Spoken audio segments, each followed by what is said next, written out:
Welcome to our Women in Deep Tech Global Investment Platform podcast. And today I'm very excited to have as our guest Dr.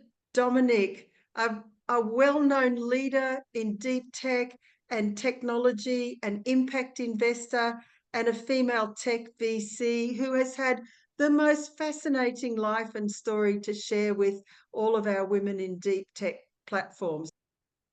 Thank you, Dr. Jane. It's a pleasure being here and sharing my journey. Yeah. I would love you just to introduce yourself and what you do and talk to us about why you think deep tech is important and how it's going to change things. Let's just hear a little bit more about you. Yes, let me go back in my past. I have an atypical career in the tech industry. I started off in the heart of the tech industry, in the telecom industry. I started working as a corporate executive at listed company who were all in the phase of transitioning from the analog to the digital world. That in a snapshot.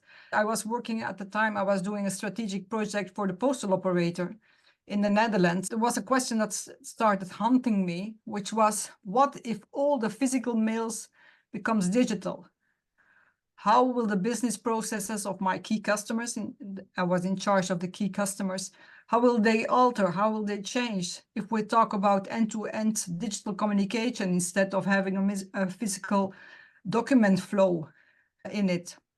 So that was my motivation to start the PhD in decision support sciences enabled by ICT, because I really wanted to dig into the economics of digital networks. So that was my first motivation that led me into the fifth wave of innovation, which is one of the digital networks. And then after finishing my PhD, I decided to start up my own company because I really wanted to cherry pick interesting projects which at the time were still ahead of curve.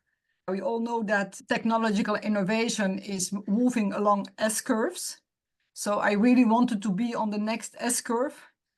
And I started picking my customers, my projects. So I went through the whole spectrum of technologies that were available at the time and helping companies to transform to this digital world by connecting, by websites, portals, yeah, you name it. Then afterwards, it's logical that you start reinventing yourself because you see that as more and more people come into that wave, you don't have that much uniqueness anymore. So my next step was then to go into the world of startups and scale-ups in the beginning as an angel investor, as a researcher, as a mentor. Once I got extra knowledge in the field of intellectual property management, which is, I would say, even becoming more important in the deep tech wave, I started also co-investing. And I'm knocking on the doors of established VC companies, and they all laughed at my proposals because they said, you're a woman, you come from a totally different background, you don't have VC experience. So thank you. And then I decided to start it myself. I connected with some female partners. So we started together and then we built up a private portfolio of startups in fintech, in agriculture and food tech, in e-health and femtech, in fashion tech. And then afterwards, we started digging in because we started having board roles where sustainable component got more and more at the table. We started looking at climate tech and green tech. And from there, we transitioned to another step in our career. And now my latest initiative is the House of Deep Tech, which is a foundation where we want to promote and share deep tech literacy programs, evolution on deep tech governance, because there is a time in your life that you have to give back to society. There is a phase of learning, working, managing, leading, and thriving. And there is also a time that you have to give back. So that is one part of my future activities. There is a big difference with the digital wave where it was all male dominated, the PayPal network, we know them all. The Silicon Valley ideas about digital capitalism. Now we are entering the phase of deep tech, Deep tech is a combination of technologies put together, different angles, because in fact, when we refer to a deep tech company, we refer to a type of organization whose purpose is to use fundamental technology and blend it to solve a societal problem. It could be climate, it could be poverty, it could be health, you name it. When I was in the telecom industry, we saw that a lot of innovation was done by the corporate divisions of the big telecom operators, or IBM, the Bell Labs, etc. Now you see that more and more this disruptive idea of combining different technologies in order to solve a complex problem, you find it more in the startup ecosystem, because you don't want to have the burden of your back office legacy that you will have to carry with you if you want to transition to a new technology. So the deep tech as such, the industry is more the combined, is the sector of organizations who have this specific purpose. Thank you. And that's a really powerful story, but you've also answered 3 of our questions in one, so I appreciate that. But let me come back, because what I really loved about your story was you wanted to be an investor and you tried to do it around the conventional routes, and people shut the door on you. And then you went, okay, now I'm going to find some other women and I'm going to do it myself. So one of the things that I'd like you to share with me is, maybe you've obviously faced hurdles in your life and you've been able to overcome them. But I think it's really powerful if we can share with other people about how you had the resilience and the strength to keep on going and to get where you are today. So maybe just a few encouraging messages or handy hints for girls and women who want to get involved in deep tech or in deep tech investing or having their own startup. Never give up. If you're passionate about your idea, dare to be the first to expose it, to make it visible, to raise up your voice, and don't give up. If you enter a toxic world who is playing you down, get back on your feet. I think that I got that strength because I was an awarded horse rider when I was young. So I knew what it was to be in a period of extreme disciplined riding, to get to a competition and not always be rewarded at the first time. I've been talking with a lot of women who eventually thrived in the world of deep tech, and all of them have had a passion for sports in their youth, because there is a strong correlation between being a leader who had this experience of sports competition and playing out with the boys at the time. That helped. I have been a techie since I was still very young. I had an older and a younger brother, so we spent a lot of time rebuilding the internal Star Trek Enterprise ship during our holidays. We did it with Lego, we did it with Meccano, but we were so creative, you can't imagine what we all imagined. And that gave me that drive and that passion, not for the technology as such, but what can we do with it?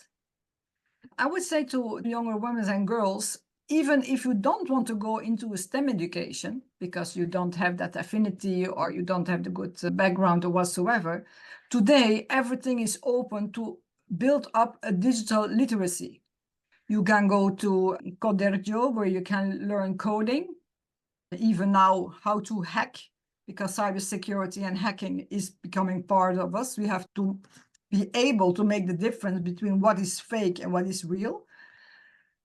We can go to hackathons. We have boot camps for youngsters. It already starts. The most important thing is select one where you feel psychologically safe. I have seen so many mothers saying to me, yes, I sent my girl to summer camp and she came back very disappointed. Now she feels herself even more as an intruder in the world of digital, and she's building up an imposter syndrome or whatsoever because she didn't felt psychological safe. Women learn different than men.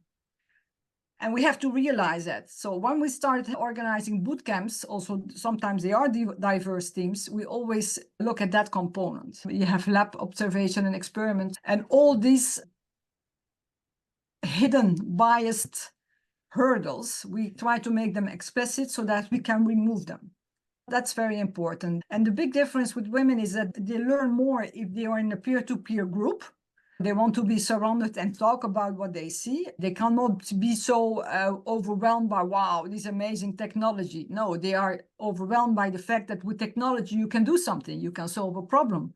You can make your family life more easy, or you can make your work life more productive, or you can contribute to societal issues more easily. So that's a difference.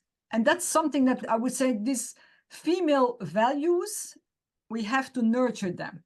And that's why I find this deep tech age so interesting, because of the combination now of human and machine. We see that where we were in the past more passive consumers of new tech, we are now becoming very active consumers. We even co-create. We co-create when we write the story enabled with ChatGPT. We co-create when our brain is connected to a computer in neuroformic computing, for example. We can create it in the metaverse. So it's a whole different world. When I, for example, started digging into the femtech as an investor's proposal, I started reading a lot about the female body, and I discovered, oh, I am a woman. I already found that I was never listened to when I had specific, I would say, women-like diseases. The human body, the female human body, makes a lot more transitions during their lives than the males. So why should we not have our precise medicine? Why are we cut out systematically in drug trials? We have to have more women around in order to drive and to make this tapestry of cultural and human values, to bring them back into the world. And it can be as a position as an executive, it can be as an entrepreneur, it can be as a board director. But we really have to seek more guiding light for the future, but also limit sometimes, and shape this new technology for the betterment for the society and also the planet. Because that's my drive, that's my passion, and that's the message that I really want to bring over to the youngsters. There are exciting times.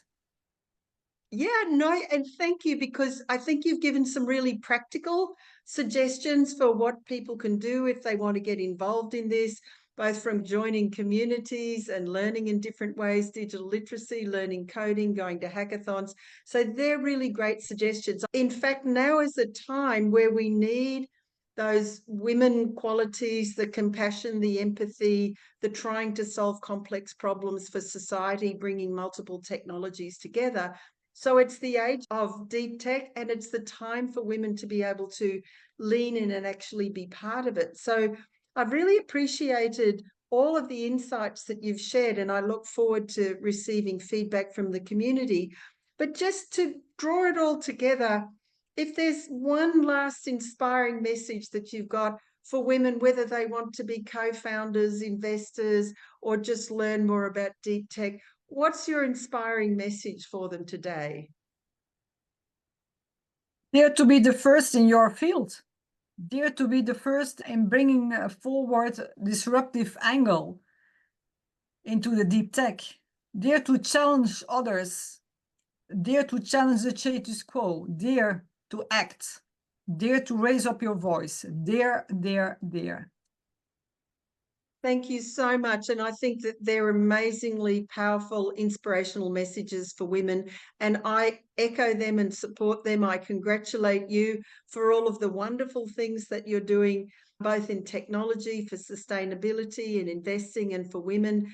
And really appreciate you coming onto the program and sharing your insights, your experience, and some of your learnings. Thank you so much, Dr. Dominique.